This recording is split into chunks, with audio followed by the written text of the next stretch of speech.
જામનગરમાં એસઓજીની ટીમે ભારત સરકાર સાથે 150 કરોડની છેતરપિંડી કરનાર 3 આરોપીઓને ઝડપી પાડ્યા છે। એસઓજીએ કચ્છ આડેસર ચેકપોસ્ટ પરથી આરોપીઓને ઝડપી પાડ્યા હતા। આરોપીઓ પાસેથી 15.50 લાખનો મુદ્દામાલ કબજે કરવામાં આવ્યો।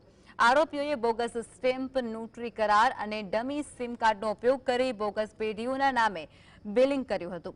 જામનગરમાં 82 જગ્યાઓ પર પેઢી બનાવવામાં આવી હતી અને આ 82 પેઢીમાંથી જેમાં મેન 3 પેઢી છે, મિત એન્ટરપ્રાઇઝ, મયુર એન્ટરપ્રાઇઝ અને એનવી એન્ટરપ્રાઇઝ, અને આ 3 પેઢી તેમજ બીજા સહિત 82 પેઢીના માધ્યમથી 150 કરોડનું ટ્રાન્ઝેક્શન ગેરકાયદેસરના બોગસ બિલ બનાવી અને 150 કરોડના આસપાસના ટ્રાન્ઝેક્શન કરી અને લગભગ સરકાર પાસેથી 30 કરોડનો આઈટી ઇનપુટ ટેક્સ ક્રેડિટ આ લોકો દ્વારા લેવામાં આવ્યો।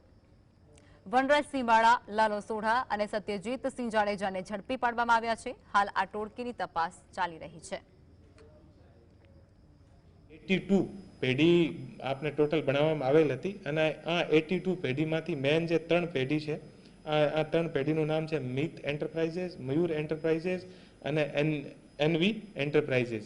આ 3 પેઢી અને બીજા ટોટલ 82 પેઢીના માધ્યમથી 150 કરોડનું ટ્રાન્ઝેક્શન ગેરકાયદેસરના બોગસ બિલ બનાવીને અને 150 કરોડના આસપાસનું ટ્રાન્ઝેક્શન કરીને અને લગભગ સરકાર પાસેથી 30 કરોડનો આઈટીસી યાની આપણે ઇનપુટ ટેક્સ ક્રેડિટ આ લોકો દ્વારા